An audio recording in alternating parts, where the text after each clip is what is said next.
नमो नमः, हार्दिक अभिनंदन। स्वागत आप सभी का एक बार पुनः अपने संस्कृत व्याकरण की क्लासों में। आज की क्लास में हम पढ़ेंगे एक स्पेशल सूत्र।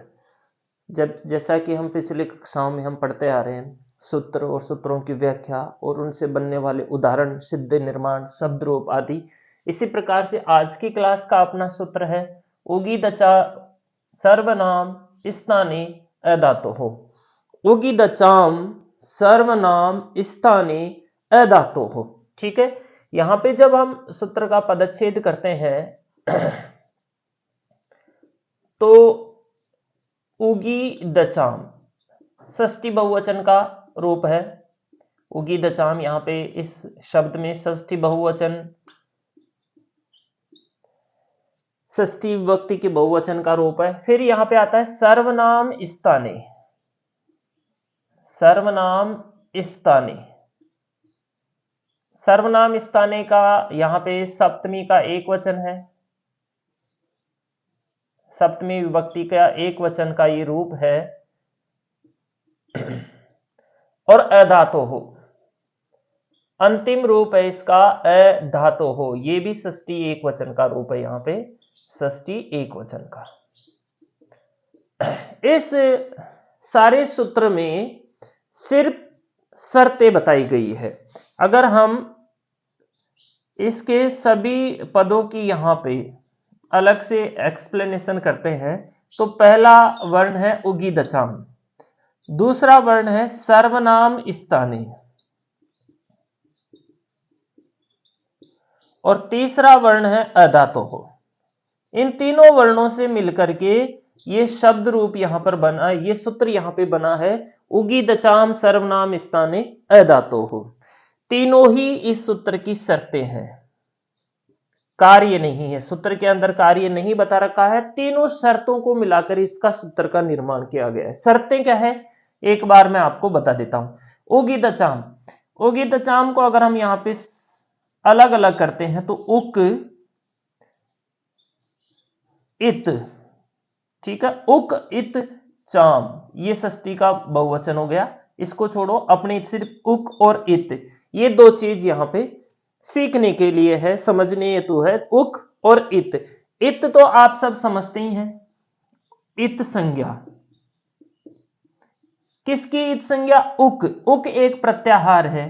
उक एक प्रत्याहार है जिसमें कौन कौन से वर्ण है? उ, री और री, तीन वर्ण है, उ, री और री। इसे कहा गया है उक। उ से लेकर के क तक का वर्ण। इत संज्ञा, अगर उ की इत संज्ञा हो जाती है या फिर री की इत संज्ञा हो जाती है या फिर री की इत संज्ञा कहीं पर हो जाती है, यह भी शर्त है इस सूत्र की कि ऐसा शब्द रूप जिसमें उ की, री की या री की, तीनों में से किसी की भी इत संज्ञा हो जाए। दूसरी शर्त, वो शब्द रूप सर्वनाम स्थान संज्ञक होना चाहिए। सर्वनाम स्थान संज्ञक, सर्वनाम स्थान संज्ञा होती है सु, औ, जस, अम और औट। इन पांच सुप प्रत्ययों की सर्वनाम स्थान संज्ञा होती है। और सर्वनाम स्थान संज्ञा करने वाला सूत्र है अपना सुड नपुंसकस्य। तो ऐसा शब्द रूप जिसमें उ की, री की और री की इत संज्ञा हो गई है और वहां पर सर्वनाम स्थान संज्ञा भी हो गई है। और तीसरी इसके शब्द है अधातु। अधातु का मतलब न धातु इति अधातु, जिसकी धातु संज्ञा नहीं हो, मतलब वह शब्द रूप धातु संज्ञक नहीं हो, धातु संज्ञक नहीं हो। तीनों ही शर्तें हैं। धातु संज्ञक नहीं होना चाहिए, सर्वनाम स्थान शब्द होना चाहिए, उसमें उ की, री की और री की इत संज्ञा होनी चाहिए।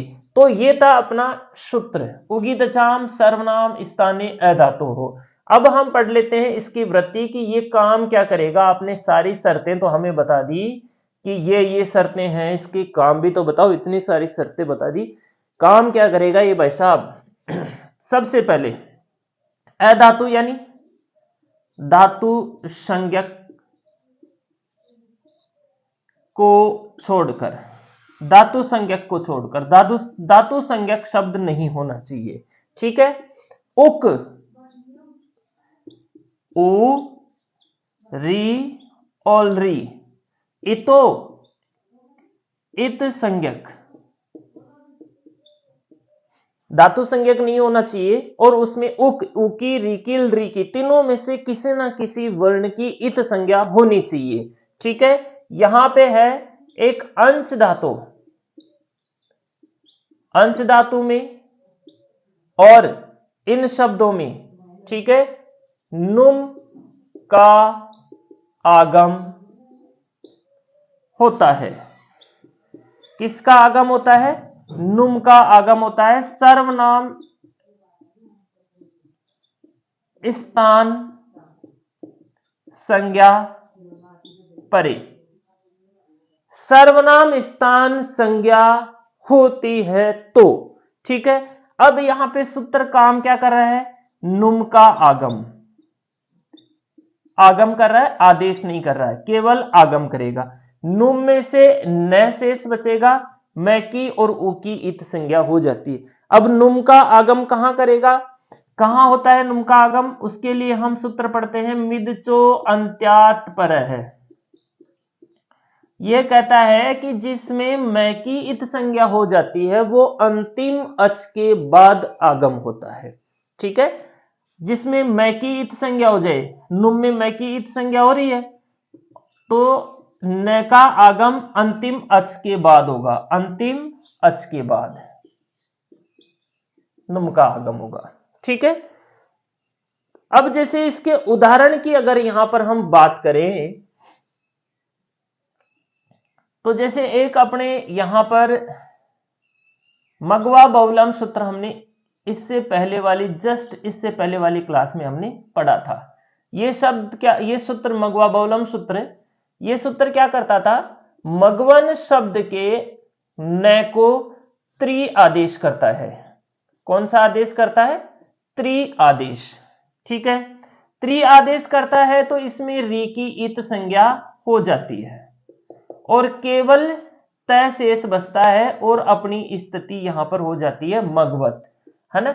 अब ये करता है प्रथमा, ये सभी में करता है, लेकिन सर्वनाम स्थान संज्ञक जहां पे हम सु से लेकर के आउट तक की बात करें तो वहां तक इसकी मगवन शब्द की सर्वनाम स्थान संज्ञा भी होती है।